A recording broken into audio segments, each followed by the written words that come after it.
Bueno, estamos en el episodio 26 para seguir con el tema de la creación de la cultura que debería ser intencional y transicionamos hacia la parte de cómo afecta un programa de competidores a esa cultura del negocio y también dependiendo de los objetivos que tenga el gimnasio. Antes de empezar, Firate, le damos las gracias a Firate por el patrocinador de este podcast. Siempre están, la verdad es que siempre nos atienden, ¿verdad? Sí. Saludos a todos los amigos de Firate con sus nuevas presentaciones. Esta creo que siempre hablo de lo mismo, creo yo, pero esta es la nueva o esta es la nueva. Esta es la normal. Esta es nueva. Esa es la nueva, la RX Firate, que es fresa, sin azúcar. Ajá. Y aquí te voy a quedar una negra también, ¿o no? Esa era con azúcar. Ah, okay. Esta RX, pero y ya no hay de esa es buena también. Esa es rica también. Firate, queremos la negra. La RX. Gracias. Bueno, gracias a Firate. Vamos a hablar entonces de cómo en nuestra, también otra vez, basados en nuestra experiencia, cómo ha afectado, qué cosas positivas trae el tema de tener competidores, qué cosas negativas y no sé, que cada quien saque conclusiones de que si es bueno, lo quieren implementar o no lo quieren implementar en el negocio. Así que yo creo que vale la pena mencionar, pues de parte nuestra, que creo que en varias ocasiones hemos guiado varios esfuerzos hacia construir un programa y no solo tener un espacio para que los atletas competidores vengan a entrenar. Nos hemos dedicado a desarrollarlo prácticamente como una microunidad, no de negocio, sino de servicio hacia los que están interesados en realmente dedicarse a competir. ¿Cuándo fue la última vez que tuvimos un programa de competition como tal? Formal fue el último Regionals. El último Regionals que hubo, que fue 2018. En el 2018, ahí terminó. Pero previo a eso, yo recuerdo muy bien la primera vez que, creamos el programa. Incluso creamos filtros de entrada donde, no sé si te acuerdas, pero testeábamos a los que querían dedicarse a CrossFit como competidores. Tenían que tener ciertos requisitos para poder pertenecer al programa. Requisitos no solo de capacidades físicas, ¿verdad? O sea, que tengas la capacidad de entrenar solo, porque tenés que poder hacer muscle ups, tenés que poder levantar ciertos pesos, tenés que poder hacer ciertos skills, tener la capacidad o condición física para hacer ciertos metros en cierto tiempo. Porque si no, entonces mejor lo que te conviene a vos es hacer GPP, ¿verdad? Antes de venir a competir. Entonces teníamos esos filtros, pero también... Antes de venir al programa de competition, porque sí puedes competir haciendo GPP, pues, pero... Sí, antes de que estés en este programa, desarrolla tus capacidades. Pero aparte de esos filtros que son de capacidades físicas, también me acuerdo que pusimos filtros en cuanto a compromiso, ¿verdad? Porque creo que esa asistencia, cuántas veces puedes faltar, puntualidad... ese tipo de cosas, ¿verdad? Y la razón es porque todos nos gusta la idea de competir, pero no todos estamos dispuestos a realmente hacer lo que un competidor que se dedica a competir hace, ¿verdad? Y creo que ese fue nuestro primer test, donde nos dimos cuenta realmente primero, qué tanta gente está realmente dispuesta a competir, y segundo, qué tan valioso o qué tanto beneficio puede traer esto a nuestro negocio, pues, y a la visión que tenemos dentro del gym. Para no cerrar larga la historia, creo que no sé si duró un año el programa, y realmente las razones eran, número uno, es muy poca la gente que está dispuesta a hacer los sacrificios y tener el compromiso de dedicarse a competir, y número dos, igual aunque nosotros nos esforcemos por darles todas las herramientas, de todas maneras van a haber personas que no las aprovechan, pues, aunque estén dispuestas a competir. Así que pues lo dejo ahí solo para que recordemos de cómo nosotros iniciamos, cuáles fueron las pautas que tomamos para poner el programa y a partir de ahí qué hemos decidido hacer. Sí, y hemos tenido realmente el programa de competition inició después de los primeros regionals, ¿verdad? Los primeros regionals que fuimos, que fue, ya no me acuerdo el año tampoco. 2014. Sí. Del 2014, que fue que calificamos como equipo. Sin programa de competition todavía. Sin un programa de competition, y era porque surgió esta gente, como en todos los boxes o gimnasios, que son tal vez Mejores los más máquinas, ¿verdad? Los que son mejores empiezan a hacerse notar y entonces empiezan a entrenar un poco más juntos y aunque eran solo clases, destacaban. Sí, destacaban y fueron los que nos dieron los scores que nos calificaron a Regionals en ese entonces, 2014. Cuando calificamos a Regionals, entonces dijimos, bueno, entonces hay que entrenar, ¿verdad? Hay que entrenarlos, hay que prepararlos para que vayan a desempeñarse bien. Y ahí creo que fue cuando empezamos a formar esto de los horarios en donde podía venir esta gente que habíamos calificado a entrenar y se volvía súper alegre. O sea, el tema de entrenar con el grupo competitivo, lo duro que le meten y lo mucho que mejoran el valor en ese sentido no solo un programa competitivo, sino de un grupo competitivo súper alto, ¿verdad? Mejoraba mucho la gente y llegamos a Regionals lo mejor preparados que podíamos estar en ese entonces y al regresar vimos esas posibilidades, ¿verdad? Tenemos un buen grupo, tenemos buena gente, estábamos aprendiendo mucho también y por lo tanto podíamos guiar un programa y empezamos a guiar ese programa por medio de tryouts. Tal vez el primero lo hicimos solo a base de los que quieren, métanse y entrenamos todos juntos y empezamos a ver que había gente que no entrenaba, había gente que no venía, había gente que... ¿Qué más? Era prácticamente empezamos a ver las partes negativas de... Sí, se vio mucho negativo. Yo te digo, como coach en esa época me pasaba que llegaba al box y había gente que quería hacer el programa de competición porque el workout estaba bien atractivo y era más atractivo que ese día GPP, por ejemplo. Pues ese día iban a hacer competition. Y el otro día el workout de GPP tal vez era más, no sé, más interesante para ellos entonces como que no había ninguna formalidad en ese sentido, pues había estructura de programación, pero no de un programa, cómo se maneja el programa.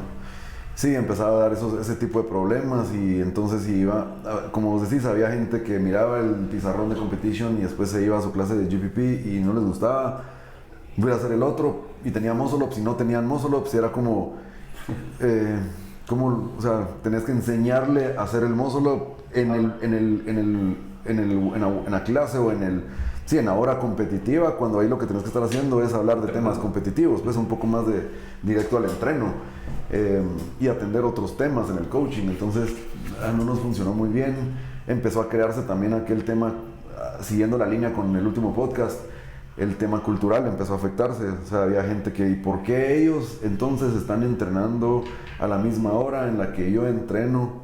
Usan herramientas y recursos y yo me quedo a veces sin equipo, por ejemplo. O porque ellos están usando esas barras y yo quiero usar esa, o esos platos y yo quiero usar esos.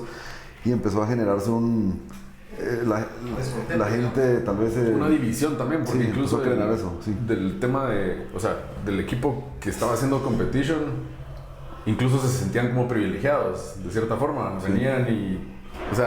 Venían subiditos, pues, porque era más tema de actitud. Entonces se generaba esa división entre un montón de clientes, que son los que hacen GPP, con las pocas personas que hacían competition. Y ese es esos son dos de los contras, ¿verdad? O sea, crean la división porque el tema del comportamiento de ellos y entonces cómo los uníamos. Sí, pero qué raro porque, digamos, regresando al tema cultural, es bien cultural guatemalteco de esa parte como de... llamémosle envidia, llamémosle descontento con que tiene un poquito más de privilegios con que yo estoy haciendo el mismo esfuerzo de venir a la misma hora. Sí.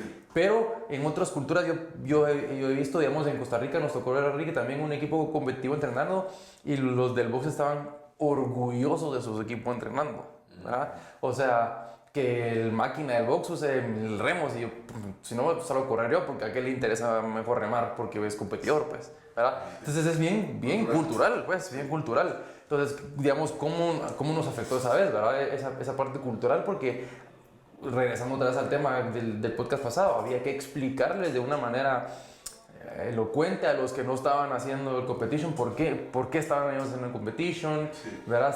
Sin ofenderlos, sin ofender a los de competition. Se creaba de cierta división, era complicado, pues, sí. Y luego de eso fue que dijimos, bueno, entonces ¿cómo separamos a la gente en base a capacidades? Que fue cuando hicimos los primeros tryouts. Y era creo que un día todos los tryouts, era una sonada de cuerpo, alegre, pero súper alegre.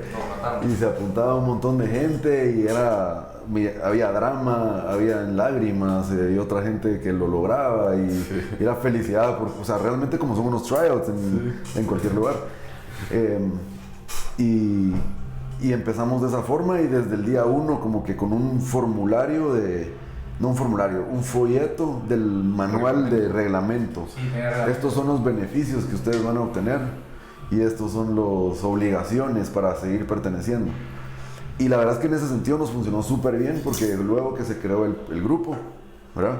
Que me recuerdo que hubo gente que pasó y el primer día de reunión de, bueno, así va a funcionar esto, no llegaron y se quedaron fuera. O sea, era así de tajante y porque también nuestro objetivo era que la gente ponga el nombre del box en alto y el nombre de Watt en alto y el del box en alto. Entonces queríamos que el nivel fuera súper alto y por lo tanto el compromiso igual, ¿verdad? Así como tendemos a hacer. No, y aparte yo me recuerdo que, digamos, en ese caso Ricky es el que te había tomado la batuta con parte del coaching de competition y para vos también había un desgaste digamos, ¿verdad? Tremendo. Otro nivel de desgaste, pero digamos, había un desgaste para vos porque vos también estabas comprometido con eso, pues, Sí. ¿verdad? O sea, tanto vos como los atletas, ambos debían de haber respetado ciertos lineamientos de compromiso, pues. Sí, pero en ese sentido fue, o sea, realmente por hacer el formulario, no, el manual de competition, que era como un reglamento, funcionó súper bien porque todos estaban sabidos. Y ya yo también estaba como respaldado por el reglamento para tomar decisiones. Casi que firmado y todo, ¿verdad? Sí, o sea, de hecho lo firmaron y se llevaban su manual o su reglamento. Y entonces era bien fácil también para los atletas porque podían llegar y decir, mira, ¿qué me pasó? O sea, después de unos 2 meses empezaron a llegar varios. Fíjate que yo creo que no voy a poder vos porque como que ya les estaba costando muchísimo y iban a trabajar y ya no podían porque encima de todo era un nivel de tolerancia, o sea, en cuanto a asistencia, súper alto. O sea, no se toleraba mucho. No se toleraba mucho, o sea, creo que eran 2 al mes que podías faltar, 2 días al mes que podías faltar a tu entreno, algo así. O más, Menos, creo. Menos, algo. Bueno, la cosa es que ya querían no llegar, estaban tan molidos Y no solo eso, y no estaban teniendo el estilo de vida también que requería. A veces no podían por el trabajo, no podían, entonces no se alinea tampoco a lo que estás buscando. Era un programa que Ricky lo tornó muy profesional y que me perdonen los que estuvieron, con amateurs, pues, con gente amateur que está porque le gusta entrenar y porque es muy pilas para hacer CrossFit. Sí, eso lo hablamos en un podcast, la diferencia entre un competidor realmente y contra un amateur, pues. Sí. Entonces que se confunde mucho el que me gusta el competir, pero no es que te querrás dedicar a eso, pues. Y no solo el que le guste, el que es muy habilidoso o sea, yo conozco mucha gente que son pilísimas para hacer su CrossFit o otros deportes, pero que son 0 pilas en el nivel profesional, pues, o sea, 0 disciplina, 0 comportamiento. Sí, digamos, si quieren hablarlo del tema de fútbol, eso tal vez lo vimos un montón, pero en CrossFit también, pues, había muchos que máquinase para hacer CrossFit, pero No viene a entrenar. no viene a entrenar, se come mal, anda parrandeando y Ricky les ponía los entrenos los sábados temprano, o sea, era difícil, pues, para ellos. Y bueno, entonces el tema era que funcionó súper bien en ese sentido, ¿verdad? Y creo que, creo que fueron los mejores años de competencia que tuvimos, no a nivel de Games y CrossFit Games o de esa temporada, sino que fuimos a varias competencias al exterior, creo que fuimos a Costa Rica. Sí, ganaron Costa Rica primero y segundo. Se fue a ganar en segundo lugar, después volvimos a ir y un equipo volvió a ganar, o quedó segundo, creo, fue algo así, fueron muy buenos resultados. Igual de forma individual.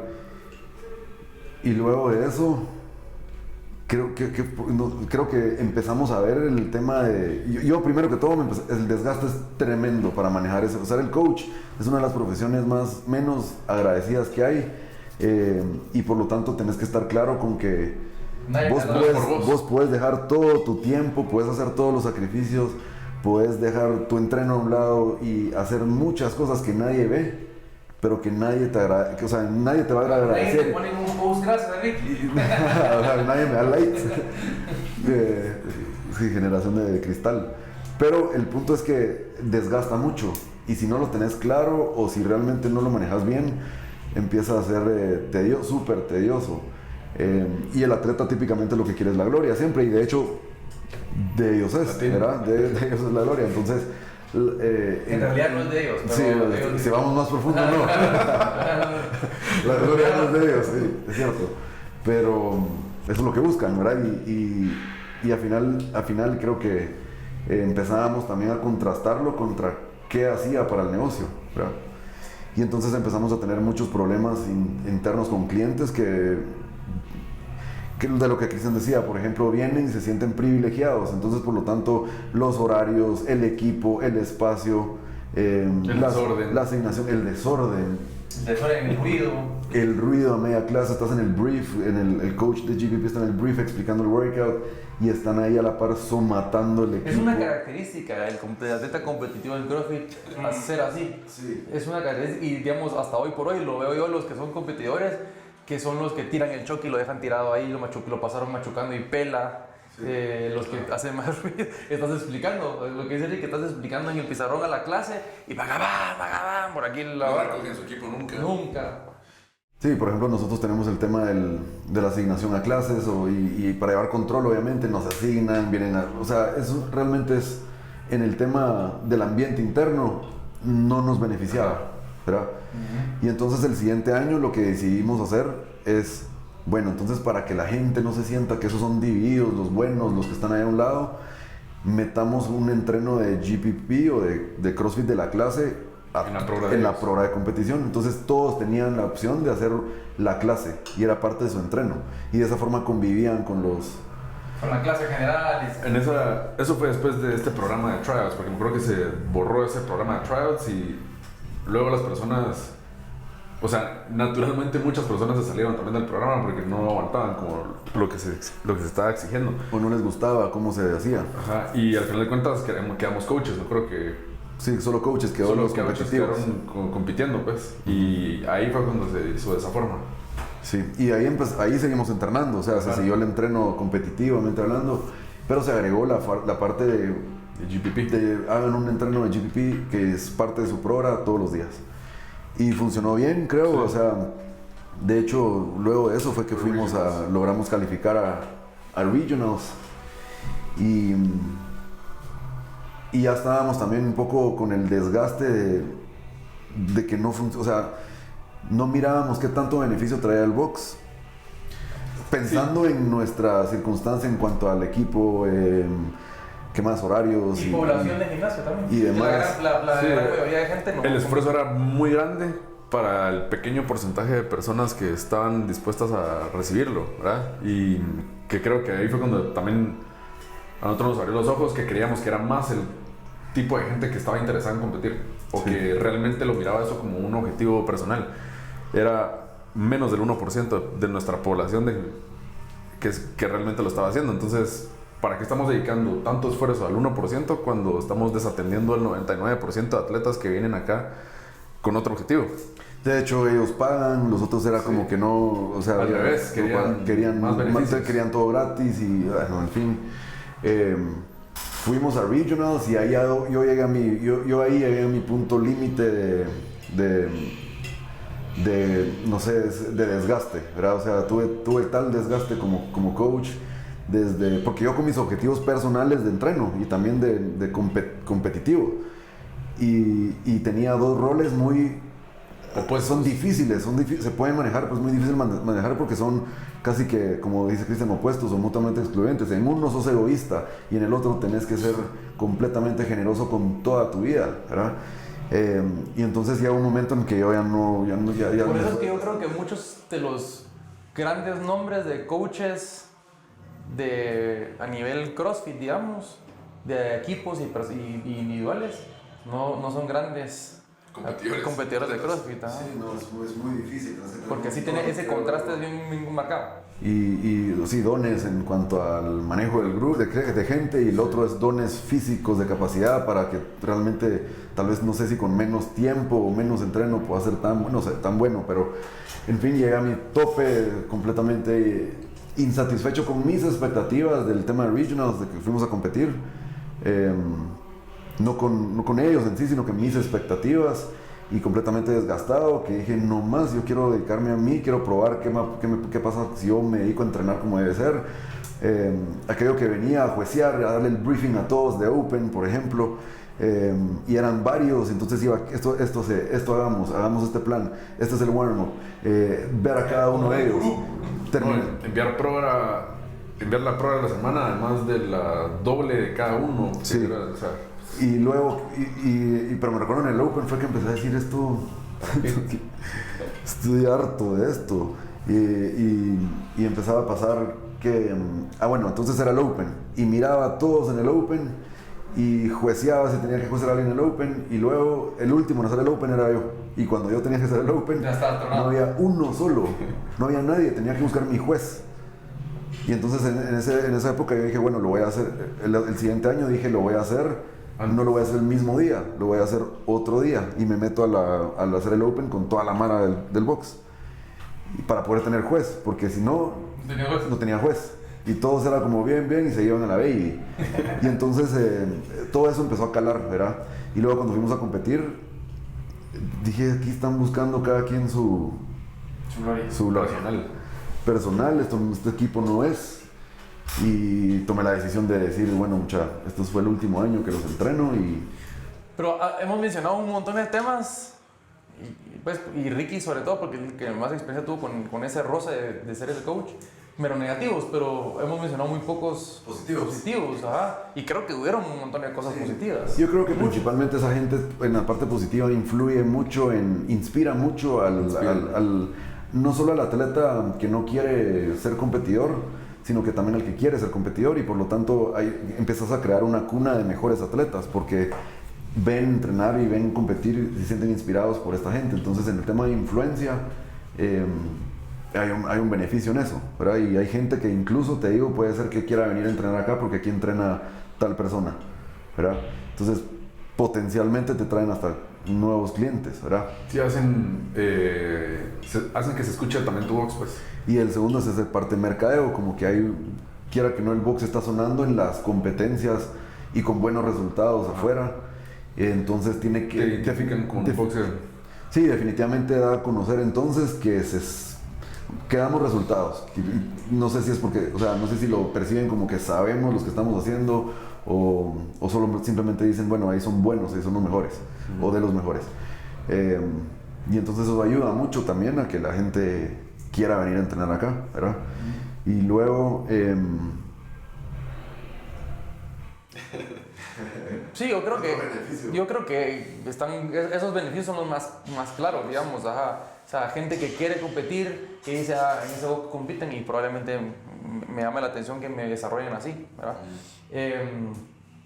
Digamos, son menos, tal vez o tenemos en mente tal vez menos beneficios positivos del programa, pero los beneficios normalmente son buenos, pues, ¿verdad? Sí, no, y además la experiencia que te da eso, o sea, por ejemplo, manejar un programa así, la experiencia que te da como coach al atleta, al gimnasio con respecto a figurar como de los top, el top nivel de atletas competitivos es bueno, o sea, es visto bueno, y a la fecha, al menos aquí en Guatemala, sé que solo 502 nosotros hemos llegado a regionals como equipo, y 2 veces. Sí. Luego, y no es que no hayan otros buenos atletas, es que tal vez sí teníamos muy buenos atletas juntos en esas épocas entrenando con nosotros. Y se han dado muy buenos resultados fuera de esas competencias también. O sea, hemos dado buenos resultados en las competencias que vamos afuera. Hemos tenido, como decíamos, hemos ganado en otras competencias. Ganamos acá, que ahí sí, ya hablamos un poco de cómo hacemos el ciclo competitivo. Pero... yo creo que es bueno el programa si se puede manejar bien el programa y se entiende todo esto que hemos aprendido nosotros para poder ejecutar. El programa es un beneficio. La cosa es cómo manejar estos contras, ¿verdad? Sí, y yo creo que es un beneficio, pero definitivamente tiene que haber una estructura del programa, pues. O sea, no es algo que en lo personal y en nuestra experiencia no haríamos si no está manejado de alguna forma. Sí. O sea, no solo lo pondríamos y ahí vengan y hagan lo que quieran, pues. Y de hecho, ¿qué es lo que hicimos después de eso? Porque después ya no hubo un equipo que se juntaba a entrenar y que realmente hoy, 3 años después, ¿verdad? ¿O 4? 3. Hoy, 3 años después, se nota. Sí. O sea, se nota que ya no existía y ha influido incluso en la cultura interna, ¿verdad? hace falta esa parte donde hay un equipo y entonces todos son un equipo, y esto ha dejado que se separen y que se individualice todo, y de repente cada quien busca lo que busca. Y nosotros empezamos, porque sabemos también sobre el tema competitivo y tenemos experiencias, sí hemos ofrecido durante todo este tiempo, aunque no hay un programa como tal, programación y preparación para atletas competitivos, pero es más personalizado. Sí, ¿verdad? más individual. Como un personal coaching, como una programación personalizada. Y creo que es algo que a nosotros nos funciona ahora también, porque ya hay un nombre. Entonces la gente también te puede venir a buscar y decir, o sea, ya en base a la historia se sabe acá preparar a gente competitiva. Claro. Y no si no hubiera estado ese equipo, tal vez nadie sabría. Y no solo el nombre, pero más allá del nombre, creo yo, porque se le da a veces el nombre es importante, pero también los resultados. O sea, el hecho es... Pero no sabe los resultados. Sabe la gente que hemos dado resultados, ¿verdad? Entonces, lo seguimos ofreciendo porque nos interesa que nuestra gente que no solo nos interesa que la gente que quiere competir tenga cómo hacerlo bien, sino también, o sea, si nos gusta la parte competitiva, si nosotros lo hacemos, así entrenamos. Y así pasamos los primeros 5 años haciéndolo, incluso para GPP. Pues. Sí, era una programación súper dura. Y entonces, sí, yo creo que es positivo si se hace bien, obviamente con una estructura, un buen liderazgo, ¿verdad? Sí. Y realmente estas partes no es tan controlable, pero si los atletas tienen madurez, va a ser bien fácil de manejar esto, porque vas a decir cosas y simplemente la gente simplemente te sigue, ¿verdad? Y acatan. Y lo que pasaba era a veces que era difícil manejar eso así. Y de hecho es unas cosas que platicamos ahora, ¿verdad? Que hoy creo que fue que quiero retomar eso. Tengo el bicho adentro de mí que en enero quiero volver a hacer otro equipo, quiero volver a abrir esas puertas a un programa, pero va a ser manejado de esa misma forma, con un alto estándar, pero con la experiencia que se ha ganado, sabiendo que requiere mucho sacrificio, hay desgaste, etcétera, pero creo que hay mucho talento, hay potencial, incluso afuera, como para poder volver a darle la oportunidad a otra gente, aunque no pertenezca al box, a lograr objetivos que quien no tiene de los competidores de CrossFit, de poder ir a competir afuera, de poder ir a calificar a regionals como equipo o incluso individualmente, que está cerca, ¿verdad? Sí, y tenemos las herramientas pues como para poder hacerlo. Sí. Lo que sí es importante es saber que mientras más desarrollado tengas el box como negocio y como cultura y más visión, tenés más estructura, más vas a sentir el conflicto cuando pongas este tipo de programas, pues, y va a ser un poquito más difícil porque todo tipo de cosas que hablamos antes van a chocar.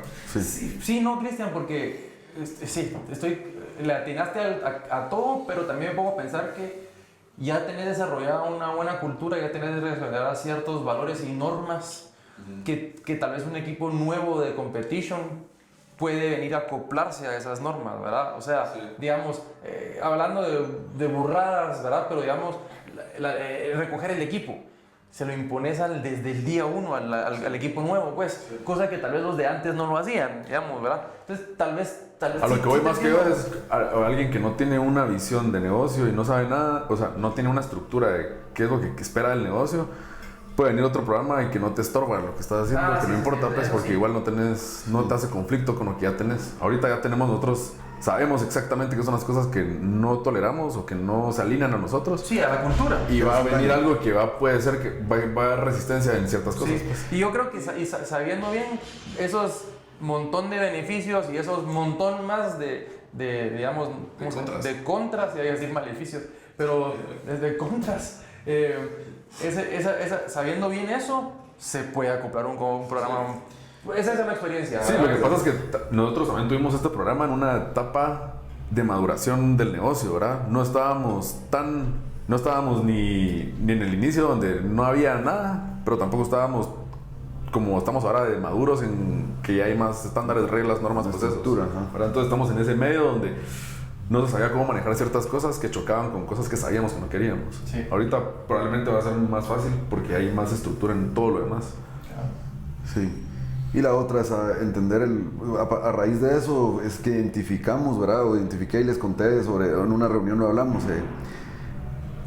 El competidor es el competidor, ¿verdad? El atleta, competidor, que es aquel que está dispuesto a hacer lo que sea necesario por su objetivo competitivo. Que no es solo en la hora de entreno, sino sí, es su vida. Todo alrededor de eso. Hay muy pocos, muy pocos. El resto son el entusiasta. Que nabe competir, yo quiero competir, yo me voy a meter a Unleash, yo voy a ir a entrenar, pero tengo fiesta mañana, bueno, me voy a ir a sonar y voy a entrenar y